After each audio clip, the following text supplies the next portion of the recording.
Okay, Priyanka आवाज येतो?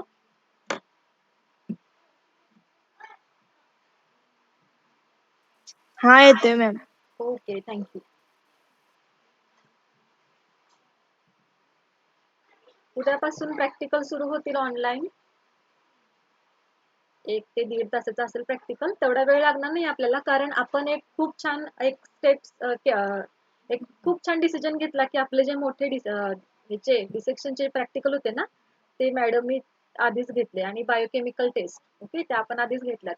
Paper आपला प्रॅक्टिकल पेपर 1 जो आहे त्यातल्या 2 ॲनालिटिकल टेस्ट आपल्या राहिल्यात. Okay, qualitative test, not qualitative, quantitative test किंवा एस्टिमेशन. एक म्हणजे प्रोटीन इस्टिमेट करायचं आपल्याला, जे सॅम्पल दिलेलं असेल त्या सॅम्पल मधलं प्रोटीन किती आहे ओके तो आयडेंटिफाय करायचा. आणि दुसरं म्हणजे एक आपल्याला व्हॉट वी कॅन से, एक झाला प्रोटीनचा आणि दुसरं म्हणजे सलाइवरी अमायलेज. ओके, सलाइवा आपला जो काय आहे लाळ ज्याला आपण म्हणतो की त्याच्यामध्ये जो एन्झाईम आहे त्याची ऍक्टिव्हिटी बघायची की खरोखरच तो स्टार्चला ब्रेकडाऊन करतो का. हे जे काही प्रॅक्टिकल आहे that is the laboratory practical. Okay, ते लॅबमध्येच कंडक्ट करता येतात. पण अनफॉर्च्युनेटली आपण तो सगळा डिस्कस करणार आहोत आणि व्हिडिओ रिलेटेड व्हिडिओज असतील किंवा रिलेटेड जे काही रायटिंग्स वगैरे असेल ते आपण तेव्हा कम्प्लीट करणार आहोत. आणखी अजून एक जे काय आपला प्रॅक्टिकल 2 जो काय आहे त्यातलं पण बऱ्यापैकी मॅडमनी रिप्रोडक्टिव्ह बायोलॉजीचे जे काही कन्सेप्ट आहेत तर तेच त्या प्रॅक्टिकल मध्ये आहेत. तुम्ही प्रॅक्टिकलचा सिलेबस बघितला असेल. ओके, त्यातला फक्त रिड्यूस केलेला सिलेबस सोडायचा, तर बाकीचे जे काही आहेत रिप्रोडक्टिव्ह बायोलॉजीचे स्पेशली त्याच्यामध्ये एक प्रॅक्टिकल असं आहे स्पर्म काउंट करायचा, ते फक्त नाही घेता येणार आपल्याला की जे लॅबमध्येच शक्य आहे. काउंटिंग करायचं असतं त्याला, जसं आपण सेल काउंट करतो लाईक दॅट. ओके, अदरवाईज जे प्रॅक्टिकल्स आपल्याला थेरीला कोऑपरेट करून आपण म्हणतो ना की जसं जे थेरीला आहे तेच आपण तिकडे प्रॅक्टिकलला बघतो. ओके, तसं अप्लाइड झुलॉजी मध्ये आपल्याला पुढे इन्सेक्ट स्टडी करायचे. ओके, ज्याला आपण राईस वेविल, टोका किडा वगैरे जे असतात राईस मध्ये, तर ऍक्च्युली त्याची फक्त लाईफ सायकल स्टडी करायची आहे. ते फोटोग्राफी थ्रूच बघायचे आहेत. मग ते लॅबमध्ये करा किंवा ऑनलाईनला जरी करायचं असेल तरी आपल्याला काही प्रॉब्लेम येणार नाहीये, right. So we will make sure, we will take care that we will not remain for entire 1.5 hour for that practical. Okay, just फक्त 40-45 मिनिट्स इनफ आहेत आपल्याला प्रॅक्टिकलला. एक एक ह्याला आपण एक एक प्रॅक्टिकल कव्हर करू. Okay, so we will start wherever we were there at our last lecture. Okay, last लेक्चरला आपण ब्रॉयलर मॅनेजमेंट बघितले. ब्रॉयलर आणि लेयर्स म्हटलं आपण. लेयर्स की जे एग लेईंग साठी फक्त मी यूज करणार आहे तो स्टॉक जो काय असेल तो, आणि ब्रॉयलरचे जे काय असतील की that will be specific for the meat production. Okay, आता हे मॅनेजमेंट पण थोडं आपण बघणार आहोत पुढच्या ह्याच्यामध्ये. ऍक्च्युली मला जर चांगला सेटअप करायचा असेल, एंटरप्रेन्योरशिप चांगला सेटअप करायचा असेल, तर मला मॅनेजमेंटच्या लेवलनं काय करायला पाहिजे. उठसूट कुणीही उठला आणि जर पोल्ट्री फार्म जर कन्स्ट्रक्ट करायचं म्हटलं किंवा एस्टॅब्लिश करायचं म्हटलं, it is not easy so much. आपल्याला तो रिसर्च करायला पाहिजे, मार्केट रिसर्च करायला पाहिजे, त्याचं मॅनेजमेंट कसं असतं ते सुद्धा बघायला पाहिजे. म्हणजे अनेक पैलू आपण ह्या पॉइंट मध्ये स्टडी करतो. ओके, आपला हा जो काही बर्ड आहे किंवा त्याच्या व्हरायटीज किंवा त्याचे टाइप्स, त्याचं मॅनेजमेंट, त्याच्या सिस्टीम, एग प्रिझर्व कसे केले जातात. ओके, एकचं फ्रेशनेस टेस्ट आपल्याला आज करायची आहे. तर ते जे काय आहे हे सगळं जे काही कन्सेप्च्युअल क्लॅरिटी आपल्याला ह्याच्यामध्ये मिळते. आणि प्लस म्हणजे मॅनेजमेंटच्या लेवलला सुद्धा आपल्याला हे थोडं बघायचं आहे. ओके, तर ब्रॉयलर मॅनेजमेंट आपण मध्ये काय म्हटलं की जास्त जर पॉप्युलेटेड स्टॉक जर तिथं राहिला त्या केज मध्ये, स्पेशली त्या सिस्टीम मध्ये, तर obviously that will invite to the various infectious disease, right.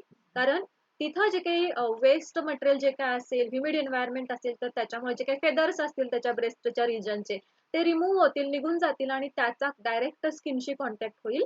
And that will form the number of lesions, dark dotted red कलरचे जे काही हे असतील पस्टल्स किंवा लेजन्स त्याच्या बॉडीमध्ये क्रिएट होतील.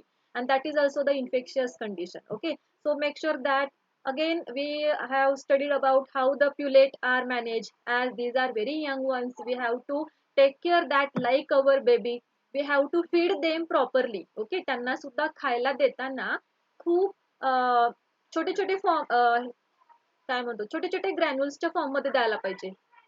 ओके, जर कधी बघितला असाल एक स्टॉक किंवा एक असा ग्रुप की ज्याच्यामध्ये हे छोटे छोटे यंग वन्स आहेत आणि त्यांना त्यांची जी काही मदर जी काय असेल, जी हेन असेल, ती हेन त्यांना किती आतुरतेनं अशी देते आणि किती बारीक करून त्यांना देते. जर तुम्ही बघितलं असेल तर कळेल. ओके. त्यामुळे क्लीन वॉटर, ह्युमिडिटी जे काही एन्व्हायरमेंट जे काही असेल ते मला मेंटेन करायचं आणि प्लस म्हणजे माझं रेकॉर्ड. सगळं राहिलं तर चालेल, तर पहिली सगळ्या प्रत्येक दिवसाची पहिली गरज असेल की प्रत्येक वेळेला रेकॉर्ड करायचा. गेल्या गेल्या तिथं पहिला मी रेकॉर्ड करणार. रेकॉर्ड करणार in the sense I will check it the animal, I will check that birds. Okay. जसं आपण कम्युनिकेट करतो छोट्या बाळांशी, तसं त्या पोल्ट्री मधल्या बर्ड्सशी आपण कम्युनिकेट करायला पाहिजे. कारण हे जे काही बर्ड्स आहेत they are having a behaviour. त्यांचं सुद्धा एक बिहेवियर आहे, त्यांची त्यांची सुद्धा एक लँग्वेज आहे. त्यामुळे तुम्ही जसं जेवढ्या हे न जसं आपण नुसतं मनी इन्व्हेस्ट करून चालणार नाही, तर एक ॲटिट्यूड आपण म्हणतो त्या बर्ड्स कडं, that will be the very positive one.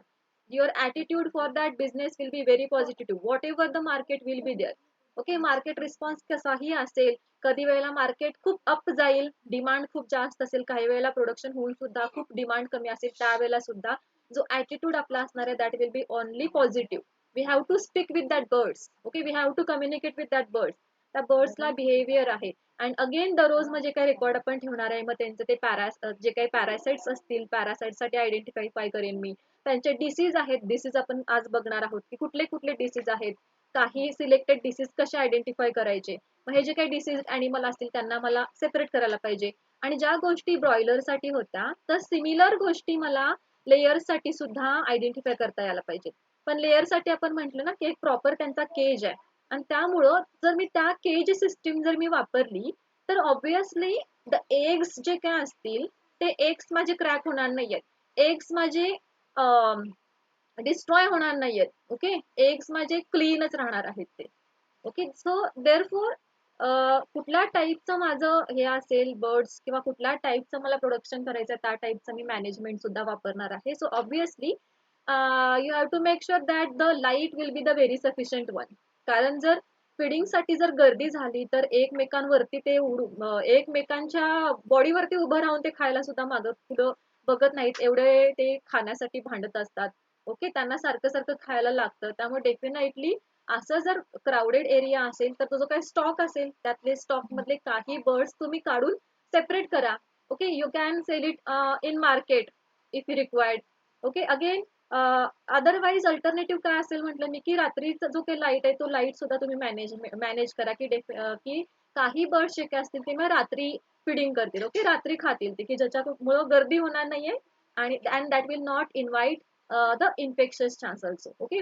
त्यामुळं हे जे काही बर्ड्स आहेत त्यांचं बिहेवियर आपल्याला डे टू डे माहीत असतं.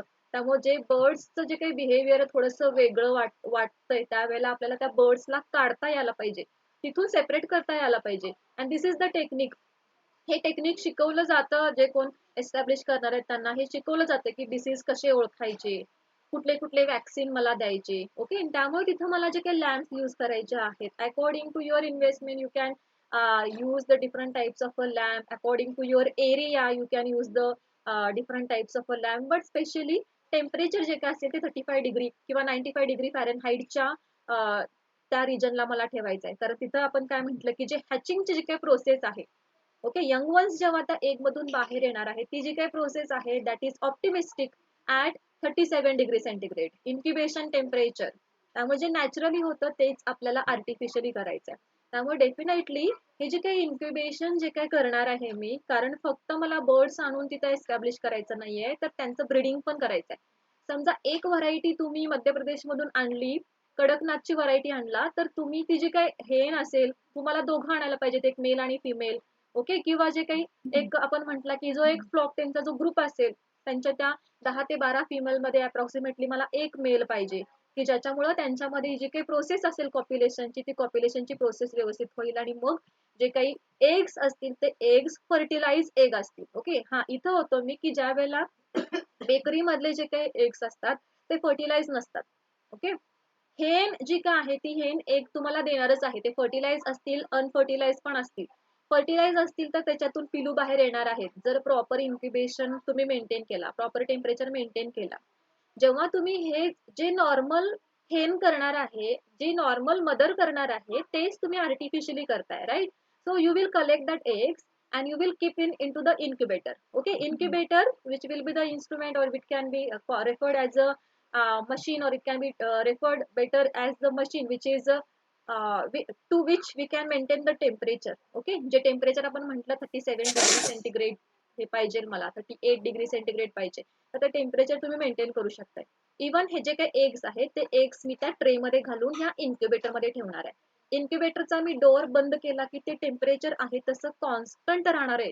21 दिवस मला त्याच्यामध्ये ठेवायचं आहे. पण तिथं थोडस जे काही एग्स आपण ठेवलात, डे टू डे आपण काय करणार आहे ते ऑब्झर्व करणार आहे आणि दिवसातून 3 वेळेला मी ते अंडी थोडीशी फिरवून ठेवणार आहे परत त्याच्यामध्ये. ओके, हे जे काय आहे, कारण तुम्ही जर बघितलं असेल नॅचरल फिनोमेना जो काय आहे, जी हेन काय म्हणतो त्याला आपण, रवंत घातली आपण म्हणतो ना, रवंत घातली काय रवण लावली काहीतरी म्हणतात तसं.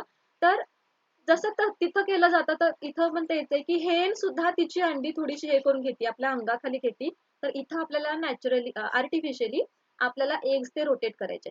आणखी ऍडव्हान्स टेक्नॉलॉजी काय आली की हे जे काही ट्रेज आहेत, तुमचा टाइम जो जातो रोटेट करायला, तर असे इन्क्युबेटर्स अवेलेबल आहेत की त्यांच्यामध्ये डिजिटल डिजिटल हे इन्क्युबेटर्स असतील की ज्याच्यामध्ये temperature, humidity, all that factors, parameters will be manage.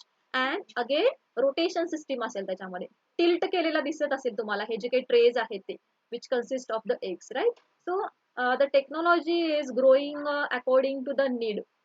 आणि त्यामुळे तुमच्याकडे असे जर इन्क्युबेटर असतील, म्हणजे हाय हाय स्केल जर प्रोडक्शन असेल तर असं इन्क्युबेटर परवडेबल असेल, परवडणारा असेल तो.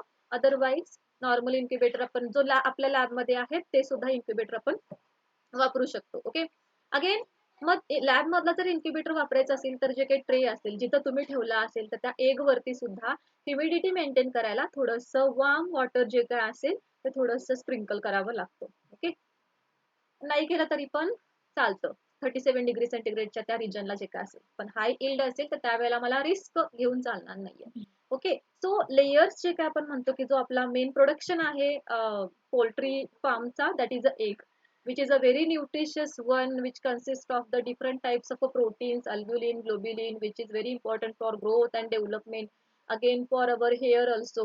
Okay, it is rich and all the minerals and all that. Okay, so definitely this egg is very nutritive one and its demand is increasing in the market. Okay, आता काही natural phenomena birds मध्ये आहेत, जसं सापामध्ये आपण म्हणतो की कात टाकतो, किंवा काही इन्सेक्ट मध्ये आहे बघा, कॉक्रोच सारख्या इन्सेक्ट मध्ये सुद्धा मोल्टिंगचा फिनोमेना आहे. म्हणजे त्याची जी काही बॉडी, जो काही वरचा स्केलेटन आहे कॉक्रोचच्या बॉडीवरचं, तर ते वरचं स्केलेटन निघून जाणार आहे आणि आतमध्ये नवीन स्केलेटन त्याचं येणार आहे. जसं आपली स्किन सुद्धा, एपिडर्मिस आपला सुद्धा जातो, हे कळत नाही, फक्त हिवाळ्यामध्ये आपल्याला कळतं, पण डेफिनेटली ते जातं. ओके, जिथं विअरिंग टिअरिंग आहे तो रिजन तरी नक्कीच रिप्लेस करणार आहे दुसऱ्या न्यू रिजनरेशन किंवा रिजनरेशन म्हणतो ना, तर तिथं ती प्रोसेस होणार आहे, right. So here also in the birds you will observe the moulting phenomena. Okay, it will remove the birds, which is a very natural one, natural process आहे ती, की जे ओल्ड फेदर्स असतील it will get removed, it will automatically remove from that physiological process जी बर्डची आहे त्याच्या through ती रिमूव्ह केली जाईल. अजून एक प्रोसेस काय केली जाते, ही आता आर्टिफिशियली पण केली जाते, डबलिंग असं म्हणतो आपण त्याला, की ऑब्विसली स्पेसिफिक जे काही त्याचा जो काही कोंब असतोय कॉकचा, okay, that is related to the specific region only. Okay, हे जे काही कोंब आहेत स्पेशली, तर तो एका ह्याला रेस्ट्रिक्टेड ठेवला जातो तो, कारण त्या प्रत्येक स्पीसीस नुसार वेगळं वेगळं असेल. So make sure that you will take care of this all the phenomena. And again मोठे जे बर्ड्स असतात ते बिचारे ते बिचारे नाहीत, मोठे जे काही बर्ड्स आहेत ते बिचाऱ्या छोट्या बर्ड्सना खूप टोचत असतात, बघितलं असेल. इव्हन ती हेन सुद्धा आपल्या छोटी जी पिलं असतात थोडीशी मोठी झाल्यानंतर त्यांना सुद्धा ती टोचायला जाते, का खायसाठी त्यांच्यामध्ये फायटिंग लागतं. मग त्यामुळं जेव्हा त्याच्या ज्या बिगचा जो काही रिजन आहे, थोडासा वरचा रिजन, तो थोडासा कट कट केला जातो, थोडासा घासला जातो तो एक वेगळ्या टेक्निकनं, की ज्याच्यामुळे काय होणार आहे की छोटे जे काही आपले छोटू जे काही बर्ड्स असतील त्यांना हार्म होणार नाहीये. आणि दुसरी गोष्ट म्हणजे कॅनाबोलिझम. कॅनाबेलिझमची एक प्रोसेस आहे. कॅनाबेलिझम म्हणजे तुम्हाला ज्या वेळेला तुमचं फूड मिळणार नाहीये, इन द केस ॲनिमल, समजा एखाद्या ॲनिमलला त्याच्या एन्व्हायरमेंट मध्ये जर फूड मिळालं नाही तर तो स्वतःची पिलं सुद्धा खायला मागं पुढं करत नाही. हे ॲनिमलचं एक वैशिष्ट्य आहे. ओके, कॅनाबेलिझम. इवन त्याचे ॲनिमल सुद्धा समजा यंग वन्स असतील, त्यांच्या त्या कळपामध्ये जे यंग वन्स असतील जे इन्फेरियर असतील, जे वीक असतील त्यांना ते पहिला खाऊन टाकणार आहेत. आपलेच स्पीसीज, ओके, आपलेच भाऊबंद कोणतरी असतील ते त्यांना खाणार आहेत. आणि हे सुद्धा जेव्हा संपणार आहे तेव्हा आपल्याला माहिती आहे की सगळे जगण्यासाठीच काही ना काही ते धडपड करतात. त्यावेळेला शेवटी ते स्वतःची विष्ठा सुद्धा खातात. ओके, काही असे बर्ड्स आहेत स्वतःची विष्ठा सुद्धा खातील ते.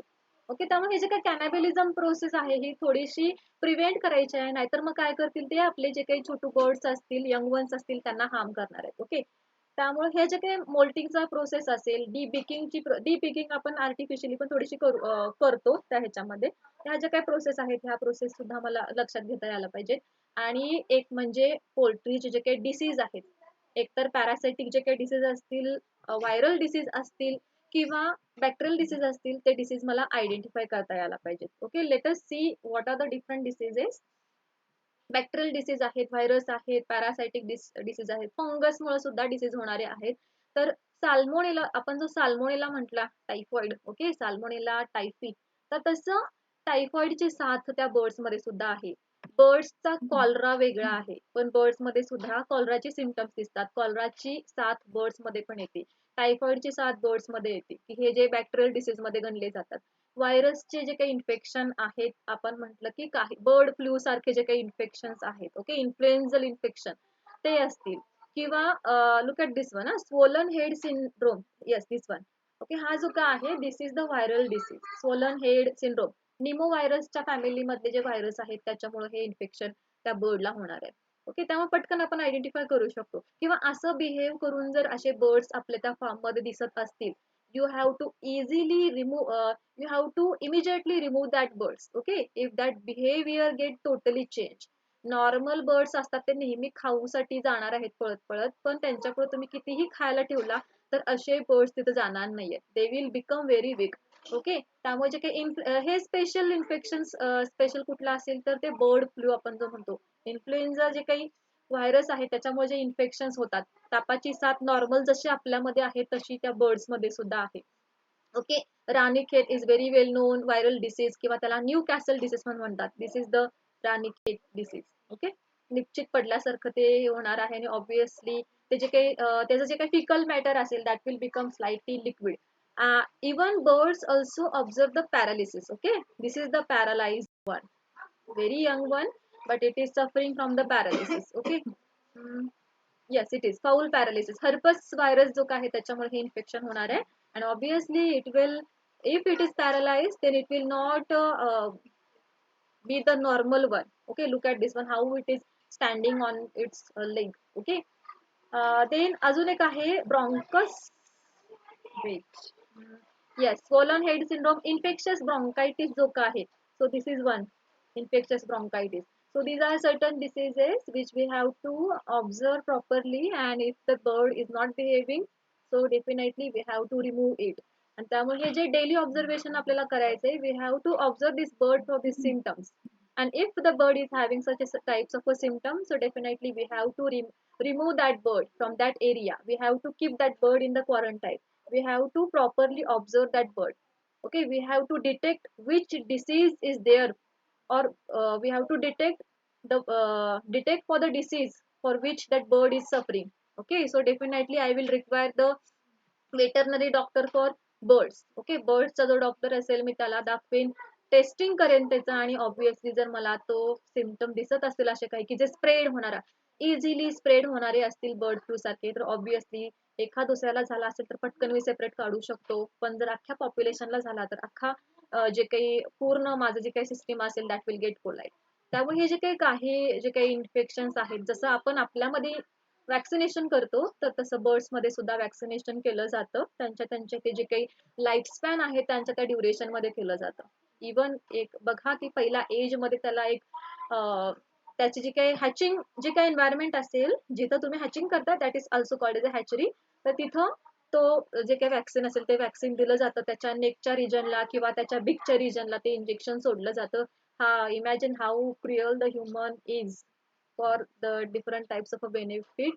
We are treating that birds like a human, but we have to take care that this viral diseases will not spread to the human also. Okay, कारण जो हँडल करणार आहे किंवा जे ट्रक्स किंवा जे व्हेकल्स आतमध्ये ट्रान्सपोर्टेशनसाठी येणार आहेत बर्ड्सच्या किंवा त्या एग्सच्या, तर ऑब्विसली जे हँडलिंग करणार आहेत त्यांचा जास्त कॉन्टॅक्ट त्या बर्ड्सचे आहे, त्या पिलांशी आहे, त्या एग्सचे आहे. आणि त्यामुळं जर का एखादा जर जर ह्युमन असेल त्याला जर इन्फेक्शन झालं तर मग त्याच्यानंतर हे स्प्रेड होऊ शकते. Tell me, the bird flu transfer होऊ शकतो का ह्युमनला, आणि ह्युमन मध्ये सिम्पटम दिसू शकतात का बर्ड फ्लूचे? Okay, not swine flu, but bird फ्लूचे सिम्पटम दिसू शकतात का, किंवा बर्ड फ्लूचं इन्फेक्शन होऊ शकतं का ह्युमनला? Don't remember this vaccination schedule. आपण वॅक्सिनेशन शेड्यूल लक्षात ठेवायची काही गरज नाहीये. ओके, टेल मी, होऊ शकतं का बर्ड फ्लू? असे कुठले न्यूज ऐकलंय बर्ड फ्लू ची साथ आल्या आणि ह्युमनला सुद्धा, किंवा असे सुद्धा सस्पिशियस सापडलेत की ज्यांना बर्ड फ्लूचे सिम्पटम दिसतात? Yes, anyone knows? आहेत असे सापडल्यात कोल्हापूरमध्ये, सांगली, सातारा, महाराष्ट्र, कर्नाटक, इंडिया, कुठल्या दुसऱ्या कंट्रीमध्ये सापडलेत का?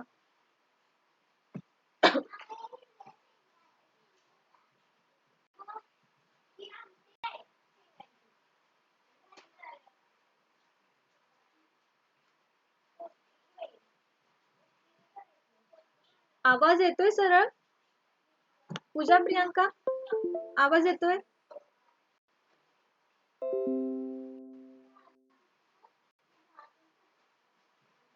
हॅलो, येस, प्रियांका पोळ, शिवानी, प्रथमेश. हो मॅम. ओके, नाही मी आता मेसेज बघितला, आवाज येत नाहीये म्हणून म्हटलं परत. ओके, बर्ड फ्लूची अशी साथ कुठे बघितलाय का ह्युमनला झालेली? ह्युमन मध्ये स्प्रेड झाले का असं infection? I am not talking about the swine flu or SARS-CoV-2, but definitely I am talking about this bird flu. Okay, bird flu. आणि इवन आता तुम्ही म्हणाल की हे जे काय आपण तर आणताना बर्ड चांगले धट्टे खट्टे चांगले आणतो आणि तिथं कसं काय इन्फेक्शन जाणार आहे? हे इन्फेक्शन ऑब्विसली जो कोण ट्रान्सपोर्टचं जे काही व्हेकल येणार आहे ते काय एकाच पोल्ट्री फार्म मध्ये जाणार नाही, तर अनेक पोल्ट्री फार्म मधून तो जे काही बर्ड्स असेल तर बर्ड्स घेऊन जाणार आहे, राईट?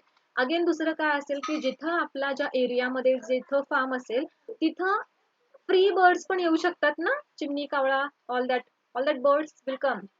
आणि त्यामुळे हे बर्ड टू बर्ड सुद्धा हे ट्रान्सफर होऊ शकतात. ओके, आणि म्हणूनच जेव्हा पोल्ट्री फार्म मध्ये असे काही केसेस सापडतात त्यावेळेला आपल्याला क्युअर घ्यायला पाहिजे की हे जे काही नॅचरल बर्ड्स आहेत, फ्री बर्ड्स आहेत, त्यांना एंट्री नको तिथं. कारण तिथं तुम्ही डीप लिटर सिस्टीम मध्ये आपण बघितलं, नियर अबाउट ओपन स्पेस आहे ती थोडीशी, कंपाऊंड आणि वरचं छत मी सोडलं तर छोटे छोटे बर्ड्स येऊ शकतात तिथून आतमध्ये खाण्यासाठी. आणि त्यामुळे अशा बर्ड्स ह्या बर्ड्सची, फ्री बर्ड्सचा जर ह्यांच्याशी कॉन्टॅक्ट झाला, डिसीज्ड बर्डशी कॉन्टॅक्ट झाला तर मग ते परत दुसरीकडे स्प्रेड करू शकतात. Okay, so make sure that we must know this symptoms.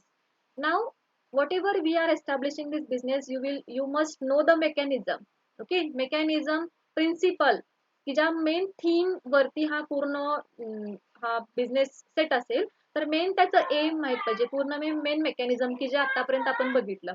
पण त्याच्यामध्ये एक आपण मध्ये पण आपण सांगितलं की तुम्हाला जी व्हरायटी चूज करायचा आहे, दॅट इज जिनोटाईप जो चूज करायचा आहे तो डिपेंड असेल की कशाचं प्रोडक्शन मला करायचं असेल, ब्रॉयलरचं का लेयर्सचं. ओके, मला पुढं, कारण एकदा का बर्ड्स आपण आणले मध्य प्रदेशमधून, मला जर मी एक 10-12 बर्ड्स आणले तर मी एग लेईंग, जर मी लेयर्स आणले तर एग लेईंग झाल्यानंतर एका पर्टिक्युलर एज नंतर ते बिचारे थोडीशी त्यांची इफिशियन्सी कमी होणार आहे.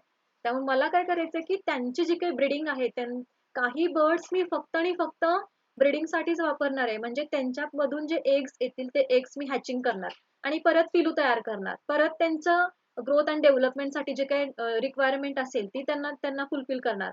म्हणजे एक सेट माझा असाच लागणार आहे. I will maintain the constant stock. Okay, आणि म्हणजे एक प्रॉपर जो काही स्टॉक माझा मेंटेन होणार आहे त्यांना एक प्रॉपर डाएट प्लॅन असणार आहे त्या बर्ड्सचा. ओके, छोट्यांचा वेगळा, यंग वन्स हॅचिंग जे काही झाल्यानंतर जे काही नुकताच जन्मलेले असतील त्यांच्यासाठीचा डाएट प्लॅन वेगळा असेल. ब्रॉयलर्स जे काही असतील त्यांचं इवन मार्केटमध्ये ज्या वेळेला हा डिमांड ज्याला असणार आहे तर त्याच चिकनला असेल की ज्याचं टेक्स्चर, ज्याची टेस्ट खूप चांगली असणार आहे. आणि हे मार्केट रिसर्च केल्यानंतर मला कळणार आहे, कारण जेव्हा हे आपण एकदा एस्टॅब्लिश करतो तेव्हा मॅनेजमेंटच्या लेवलला मला स्टडी करायला पाहिजे की मार्केटमध्ये आता कुठल्या क्वालिटीच्या ब्रीड्सचं चिकन जास्त खपतंय. ओके. आणि इवन मग हे कस्टमरची एक मेंटॅलिटी आहे की जे महाग असतं ते चांगलं असतं, हे एक समीकरण आहे. त्यामुळं कारण म्हणणं असं असतं की कस्टमरचं की जिथं महाग असतं ती क्वालिटी चांगली असते.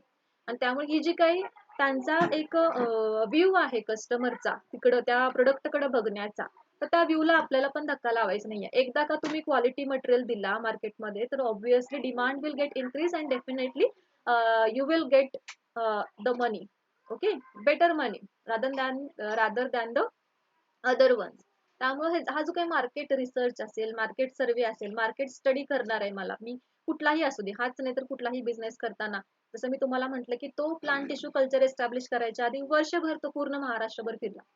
जळगाव मध्ये सुद्धा त्यानं चेक केलं की केळीच्या कुठल्या व्हरायटी तिथं टिश्यू कल्चर केलं जाते. ओके. त्यांच्या लॅबमध्ये रिक्वायरमेंट काय आहे, मला कुठला स्टाफ पाहिजे, त्या स्टाफला ट्रेनिंगसाठी किंवा त्यांचं क्वालिफिकेशन काय पाहिजे, मशिनरी काय पाहिजे. तसं हे मार्केट रिसर्चला हे सुद्धा इम्पॉर्टंट आहे की तिथं प्रोडक्ट कुठल्या क्वालिटीचा पाहिजे आहे, कस्टमरचा डिमांड काय आहे. आणि त्याच्यानुसार मग मी ठरवणार आहे की मला कुठला जिनोटाईप वापरायचा आहे, कुठला ब्रीड वापरायचा आहे. Okay. I will according to that I will choose and I will establish. This is the test for you. Suppose I went to four different shops for this, not shops, four different bakers, and I collected the four eggs. And now I have to check which is the fresh one and which is the stale. So tell me which is the fresh one. This is the freshness test. जे करतात ते सांगा, किंवा आणखी कुठली taste माहित असेल तर तुम्हाला सांगा. Freshness taste. इथं सिम्पली काय केलंय, वॉटर घेतलंय आणि वॉटरमध्ये ते एक जे एग्स आणलेले आहेत 4 एग्स, ते 4 एग्स त्या वॉटरमध्ये टाकलेले आहेत. चारही ह्या एग्सची जर पोझिशन बघितलं तर पोझिशन थोडी वेगळी वेगळी आहे. याच्यावरून जे फ्रेश असेल ते फ्रेश एग कुठला असेल आणि जे शिळं म्हणतो आपण ताजं अंड कुठलं असेल आणि शिळं अंड कुठलं असेल. Tell me if you know, you can write it in the chat box. This is very interesting. I will tell you the scientific reason behind it. But before that, tell me if you are checking this test, if you are checking this in your home. Yes, in home you can also do it. Take a bowl, take a water, fill it with the water, and just dip your egg inside that water and observe the motion of that egg, whether it is tilting, whether it is going at the bottom, or whether it is remaining as a floating form in the water. Okay, is anyone knows? Yes, you can write which is the fresh one from these four eggs. Yes.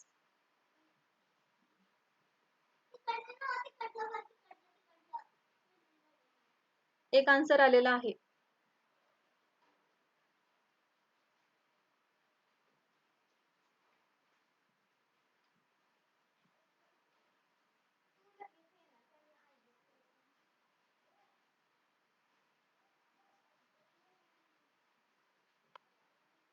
Yes, anyone who are egg lovers, who eat eggs,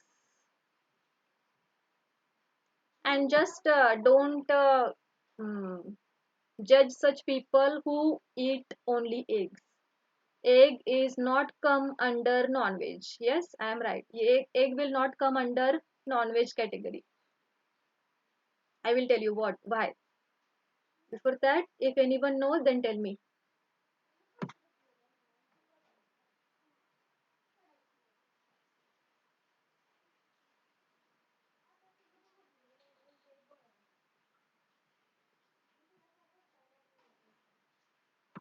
Okay, Pooja, absolutely right.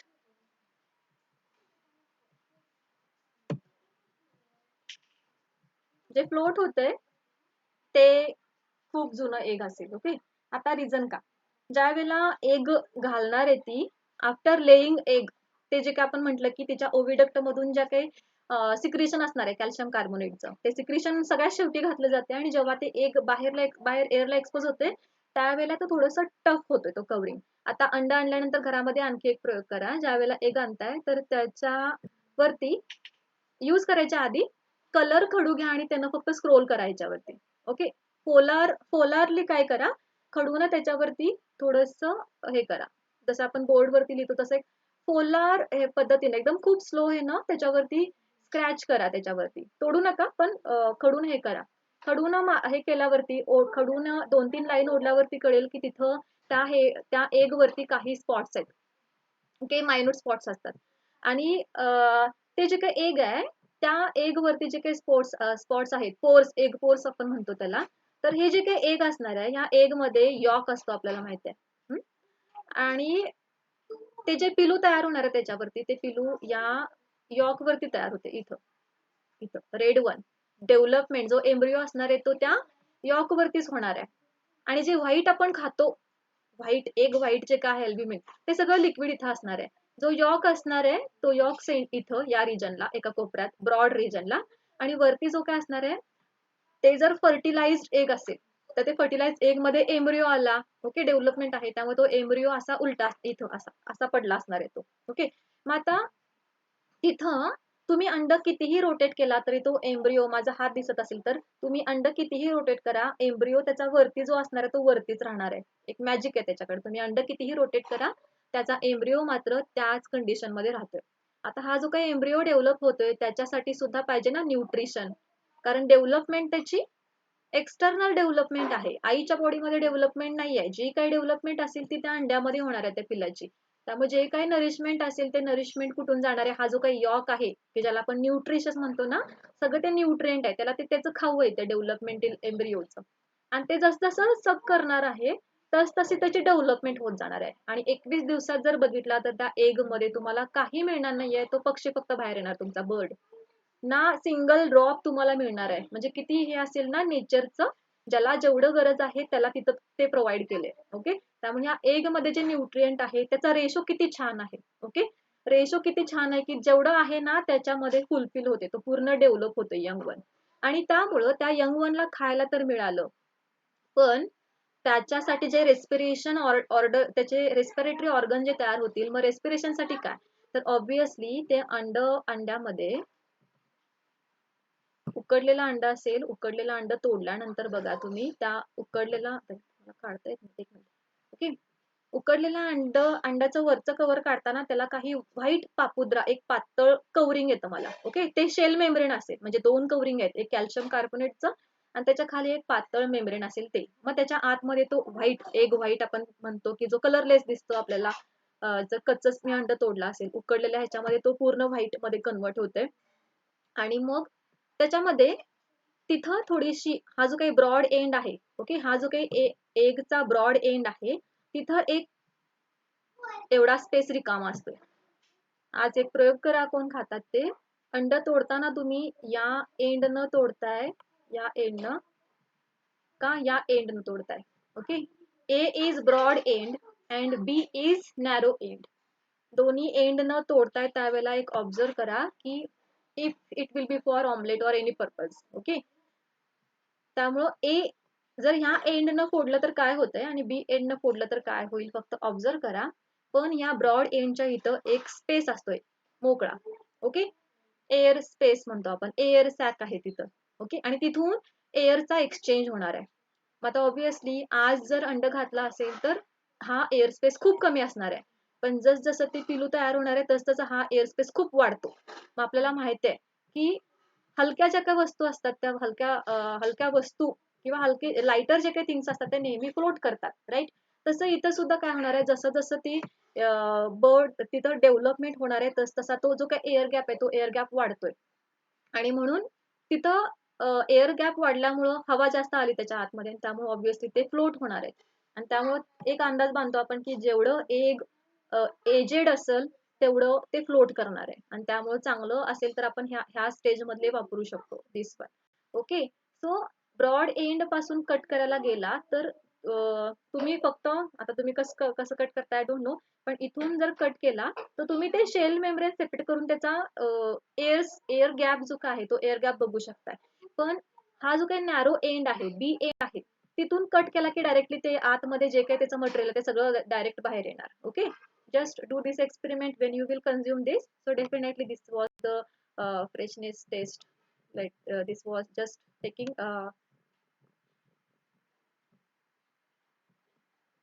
the test for this freshness. Okay, so that's it for today.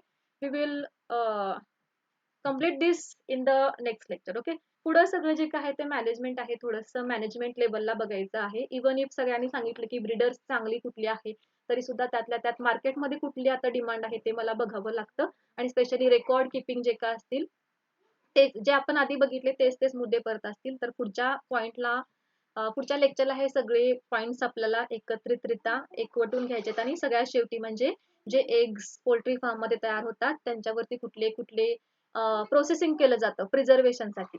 Okay, प्रिझर्वेशनसाठी कुठल्या कुठल्या processing केले जातात ते आपण पुढच्या ह्याला बघू. Okay, so in next lecture we will complete this. So be present for tomorrow practical. Okay, एक दीड दीड तास नाही होणार पण डेफिनेटली एक एका ह्याचं तरी एक 45-50 मिनिटाचं तरी का असताना आपण कंप्लीट करूया, एक एक छोटे छोटे पॉईंट्स आपले प्रॅक्टिकलचे. Okay, I will share you the attendance link.